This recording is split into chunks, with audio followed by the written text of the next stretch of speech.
My parents used to tell the story as if it were a miracle. It was Christmas Eve 2004. I was just over a year old. My mom caught a cold, bad enough that she couldn't fly. So at the last minute, my dad cancelled our family trip to Thailand. They'd booked a beachfront hotel on the west coast, overlooking the Andaman Sea. Dad had this whole plan to surprise us, me and my baby brother, with a visit from Santa in paradise. The tsunami hit the next morning. The hotel, our hotel, was destroyed. Everyone on the lower floors either drowned or disappeared. The news showed cell phone footage of the wave hitting that exact beach, sweeping entire buildings off their foundations. My dad went pale when he saw it, turned off the TV, and walked outside without a word. I don't remember any of that, of course. I was a toddler. But it became a story we told at every holiday dinner. The Christmas that saved us. I grew up with the knowledge that I had escaped something colossal, something final. But when I turned 17, something strange started happening. I began dreaming of water. Not just water, but a place. A room with white tile floors and pale blue curtains. A sliding glass door that opened to the sea. In the dreams, I was older, maybe 8 or 9. I'd sit on a sun-warmed bed, watching the waves roll in from the balcony. The light was always yellow.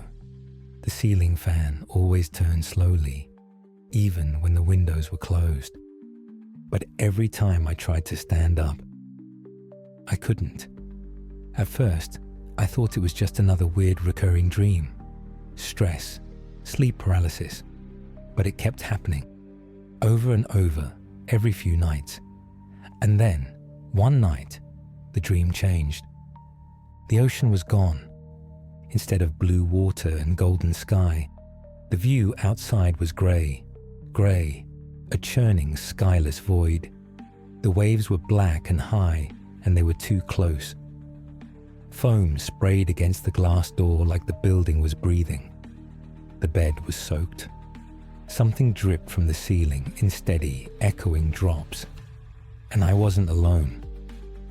A woman stood at the end of the bed, facing the sea.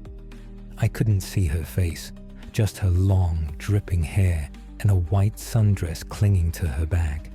She didn't move. She didn't speak. But I knew, in the deep center of my chest, that she had drowned. I woke up gasping. I couldn't move my hands for a few seconds. They felt heavy, like they had been underwater. That night, I asked my dad to tell me more about the trip. More than just, we cancelled it, thank God. He was reluctant at first, but eventually he dug out an old folder from his office. Dusty, with age, filled with faded papers, airline reservations, a folded brochure for a beachfront resort, and the booking confirmation. Room 205, ocean view, 2nd floor. I stared at the photo in the brochure. My stomach twisted. The balcony, the sliding door, the pale curtains. It was the room from my dreams. How did I know that? I asked. My dad blinked. You've never seen that photo before? No. He didn't respond for a while. Then, very slowly, he said, when your mom got sick, I called the hotel to cancel. They offered a credit, not a refund. I was so mad that I threatened to call the embassy, but they didn't budge. I hung up and booked something in Oregon instead. He looked at me. That hotel's gone now. It was wiped out. I nodded, but I couldn't stop thinking about the woman in the dream and the way the room smelled, like salt and mold and wet carpet. How could I remember something I'd never seen? I didn't tell anyone when the dreams came back. This time, the woman turned around. Her face was half missing. The skin had slid away, exposing bone and bloated muscle. Seaweed was caught in her teeth. Her eyes were a milky, unreal white. She opened her mouth, and water poured out, gallons of it, soaking the floor, the walls, everything. I tried to scream, but my lungs filled with the ocean. I jolted awake, coughing, choking. My sheets were soaked in sweat, but my skin felt cold, like I had been submerged. I didn't sleep for days after that. The worst part? I started hearing things during the day. In the bathroom when I brushed my teeth, I'd listen to knocking from inside the pipes. Slow, deliberate knocks. 1, 2, 3. The sink would gurgle, then stop. I started dreaming while awake. Little flashes of images. The fan is spinning above the soaked bed.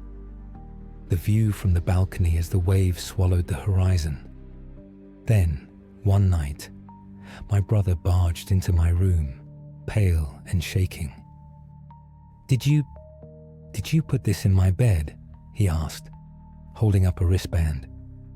It was red, plastic, faded white text, Viridian Bay Resort, room 205. I didn't know what to say. My dad confirmed it. That was the resort's name. That was the room. He had no idea how the wristband could have survived, let alone ended up here. But I felt it when I touched it. The coldness, the faint smell of sea rot. Something was bleeding through. On Christmas Eve, 20 years to the day of the wave, I had one final dream. The woman wasn't there. The room was empty, the bed neatly made. I stood in front of the mirror, soaking wet, wearing the red wristband. I turned to the balcony door and opened it. The sky was clear, but far out on the sea, a shape rose slowly, a wall of water. Not rushing, not loud, just approaching. I stepped out onto the balcony. I wanted to run. I wanted to scream, but I didn't move. Because I wasn't in the present anymore, I felt it. I had slipped through. I had been there the whole time, in room 205, waiting. And just before the wave hit, I woke up. The wristband was back on my nightstand, wet, still dripping. I asked my dad to throw the wristband away. He swore he did. But last week, I found it in the mailbox. No return address. I held it up to the light.